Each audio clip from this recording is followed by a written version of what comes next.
အိမ်မက်တွေနောက်ကိုလိုက်တယ်ဆိုတာထက်ပေါ့နော်ကျမအိမ်မက်မက်တယ်မက်တဲ့အချိန်မှာကျမပြန်မှတ်မိတာကမှတ်မှတ်သားသားရှိနေတယ်ကျမတို့ဒါလေးလုပ်ပေးပါလို့ message ပေးတယ်ကျမအဲ့ရအောင်လုပ်ပေးတယ်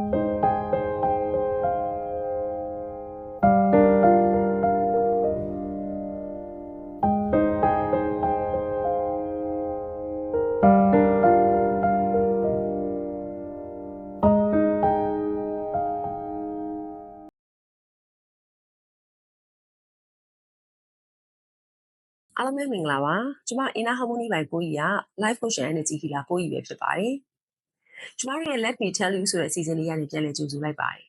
ကျမပြီးခဲ့တဲ့ပတ်စနေနေ့ရပေါ့နော်အပိုင်း1ကျမနဲ့ကျမရဲ့အဆောင်ရှောက် divine နေနဲ့ကြားထဲမှာရှိနေတဲ့ connection တွေအတွေ့အကြုံတွေကိုမျှဝေပေးခဲ့ပါတယ်ကျမဒီတစ်ပတ်မှာတော့အဲ့ဒါရဲ့အခန်းဆက်ပေါ့နော်ကျမအပိုင်း2ကိုဆက်လက်ပြီးတော့မှမျှဝေပေးသွားပါမယ်ကျမကိုကျမရဲ့အဆောင်ရှောက်တွေကပေါ့နော်နောက်ပိုင်းမှာအိမ်မက်တွေကနေတစ်ဆင့်ဆက်သွယ်လာတဲ့အိမ်မက်တွေကနေပြောပြတဲ့ message တွေတော်တော်များများကိုကျမရခဲ့ပါတယ်အဲ့တော့ကျမမှတ်မှတ်ရရပေါ့နော်အိမ်မက်တစ်ခုဆိုလို့ရှိရင်ဒီရှမ်းနဲ့ပတ်သက်တဲ့တိုင်နန်းရှင်ခေါ်မှာပေါ့နော်ဒီအမတော်ကိုကျမအိမ်မက်ထဲမှာမြင်မှတ်တယ်။ तू ကကျမကိုစကားလာပြောတဲ့အချိန်မှာကျမဒီလူတကိုယ်လုံးကိုမြင်တာတဲ့သူ့ရဲ့မျက်နှာပေါ့နော်အဓိကမျက်နှာပဲကျမအဲ့လိုစကားတွေပြောနေတာပြောတာတွေကတော့အများကြီးထဲမှာကျမမှတ်မှတ်သားသားရှိလိုက်တာသူ့ကိုတဲ့အမွှေးပေါ့နော်ဒီဟာကတ်ပေးပါအောင်တဲ့အမွှေးပူဇော်ပေးပါအောင်ဆိုတဲ့ဟာမျိုးကျမအိမ်မက်လာပေးသွားတယ်ပေါ့နော်အဲ့တော့ကျမထင်ထင်ရှားရှားကြီးသိလိုက်တဲ့အချိန်မှာနောက်တစ်နေ့မနေ့လင်းတဲ့အခါကျတော့ကျမတို့အိမ်မှာကျတော့ဒီအမေဖျားခန်းမှာလာပြီးတော့မှဒီသူ့ရဲ့ဖျားခန်းသားသမီးတွေလာပြီးလှူထားတဲ့ရုပ်ထုတွေရှိတယ်ပေါ့နော်ဆိုတော့အဲ့ဒီမှာကျမရေမွေးပေါ့နော်ဒီရေမွေးကိုကျမသွားပြီးတော့ကတ်လိုက်တယ်ကတ်ပြီးသွားတဲ့အခါကျတော့ကျမဒီဟာလေးကိုလှူပေးပါတယ်ဆိုပြီးတော့ကျမသူတို့ကိုပြောပြီးတော့မှဒီအိမ်မက်တိုင်းကျမလှုပ်ဆောင်ပေးလိုက်တယ်ပေါ့နော်ဆိုတော့နောက်အိမ်မက်တစ်ခုကကြတော့ထူးထူးခြားခြားပေါ့နော်ကျမကဒီရေတွေပတ်လည်ဝိုင်းနေတဲ့ဖျားပေါ့ဟိုရေလေဖျားလိုမျိုးပေါ့နော်အဲ့ဖျားကိုဖျားသွားပူတာအဲ့ဖျားပူသွားရင်းနဲ့ကျမအမျိုးသားကြီးတူကိုတွေ့ရောသူကဖျားရှင်မြင်တော်ပေါ်ခေါ်မှာပေါ့နော်အဲ့နာမှာထိုင်နေတယ်ဒီမျိုးသားကြီးကရှေးမြန်မာပေါ့နော်အမျိုးသားကြီးတွေပုံစံမျိုးနဲ့တူတယ်ပေါ့အဲ့မှာကျမကကြည့်ပြီးတော့လေဟဲ့ तू ကပေါ့နော်ဖျားပေါ်မှာဘယ်လိုမျိုးကြီးထိုင်နေရလဲမသိဘူးပေါ့နော်ဆိုတော့ကျမတေချာကြည့်နေတယ်ခြေထောက်ချိတ်ထိုင်နေတဲ့ပုံစံအဲ့ဒါကိုကျမမျက်လုံးထဲမှာမြင်နေဟာဒါအဘနဲ့တူတယ်ဆိုပြီးတော့ကျမအဲ့လိုတွေးမိလိုက်တဲ့အချိန်မှာပဲသူကကျမကိုလက်ရခေါ်တယ်လှမ်းခေါ်တာပေါ့နော်လန့်ခေါ်တော့ကြည့်လိုက်တော့ကျမကိုခေါ်နေဆိုကျမအနားကိုသွားလိုက်တယ်။သွားလိုက်တဲ့အခါကျတော့သူကျမကို message တစ်ခုပေးတယ်ပေါ့နော်ပြောပြရတယ်ပေါ့။ဆိုတော့အဲ့ဒီအိမ်မက်မှတ်ပြီးသွားတဲ့အချိန်မှာကျမနောက်နေ့လေကြာအိယာနိုးတော့အိမ်နောက်နေ့မှာကျမဒီအဖနဲ့ပတ်သက်တယ်ပေါ့နော်လှူဒန်းလို့ရမယ့်နေရာတစ်ခုကိုကျမသွားပြီးတော့မှဒီဝတ်စုံပေါ့နော်တိုက်ပုံတို့ပစိုးလို့ဆက်သက်ဖြစ်ပေါ့နော်အဲ့လိုဟာမျိုးကိုကျမလှူဒန်းပြီးတော့မှအမျှတန်းပေးဝေတယ်ကျမဒါကိုလိုက်ပါလှုပ်ဆောင်ပြီးရပေါ့နော်ဆိုတော့နောက်ဆုံးအိမ်မက်တစ်ခုကကြတော့ကျမဘဝမှာထူးထူးခြားခြားပေါ့နော်။ဘာကြောင့်လဲဆိုလို့ရှိရင်ကျမက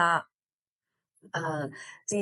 အိမ်မက်တွေနောက်ကိုလိုက်တယ်ဆိုတာထက်ပေါ့နော်ကျမအိမ်မက်မက်တယ်မက်တဲ့အချိန်မှာကျမပြန်မှတ်မိတာကမှတ်မှတ်သားသားရှိနေတယ်ကျမတို့ဒါလေးလုပ်ပေးပါလို့ message ပေးတယ်ကျမအဲ့ရအောင်လုပ်ပေးတယ်ဒါပဲပေါ့နော်ဆိုတော့ကျမအဲ့မှာနောက်ဆုံးမက်တဲ့အိမ်မက်တစ်ခုကကြတော့ဘာလဲဆိုလို့ရှိရင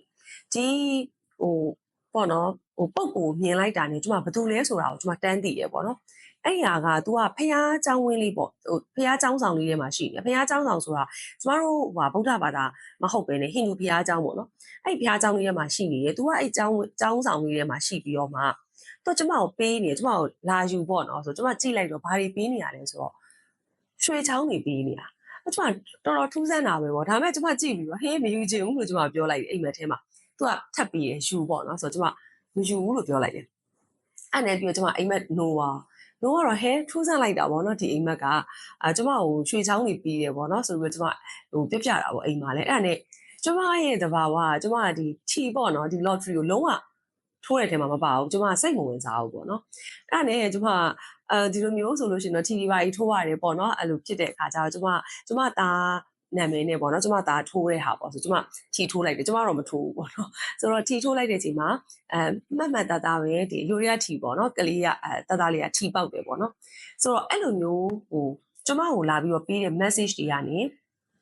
ထူးခြားဆန်းပြတဲ့အတွေ့အကြုံမျိုးတွေပေါ့နော်ကျမဘဝမှာထပ်ပြီးတော့မှကြုံလာရပါတယ်အဲ့တော့ဒီຢာကတော့ကျမနဲ့ကျမရဲ့အဆောင်ရှောက် divine နေနဲ့ကြားထဲမှာရှိနေတဲ့ connection တွေအတွေ့အကြုံတွေကိုကျမမျှဝေပေးခဲ့တာဒုတိယပိုင်းဖြစ်ပါတယ်အခုကြည့်နေတဲ့ ဒီရောက်စီတိုင်းမှာပေါ့နော်ဒီလိုမျိုး experience ရှိခဲ့တယ်ဒီလိုတွေ့ကြုံနေရှိရဆိုလို့ရှိရင်လည်းကျွန်မစိတ်ဝင်စားတဲ့အတွက်ကျွန်မကိုမျှဝေပေးဖို့အတွက် comment လေးမှတ်ခဲ့ပါလို့ကျွန်မတောင်းဆိုချင်ပါတယ်ကျွန်မအပတ်စဉ်နောက်တစ်ပတ်စနေနေ့မှာလည်းကျွန်မနဲ့ကျွန်မရဲ့အဆောင်ရှောက် divine နေတဲ့ဈာထဲမှာရှိနေတဲ့အတွေ့အကြုံတွေနဲ့connection ကိုဆက်ပြီးတော့မျှဝေပေးသွားမှာဖြစ်ပါတယ်ဒါကြောင့်မို့လို့ဒီຢာတွေကိုစိတ်ဝင်စားစောင့်ကြည့်နေတယ်ဆိုရင်ကျွန်မရဲ့ inner harmony ပိုင်းပိုးကြီးဆိုတဲ့ YouTube channel လေးကို like and subscribe လုပ်ထားဖို့အတွက် request လုပ်ပါတယ်ကျေးဇူးအများကြီးတင်ပါတယ်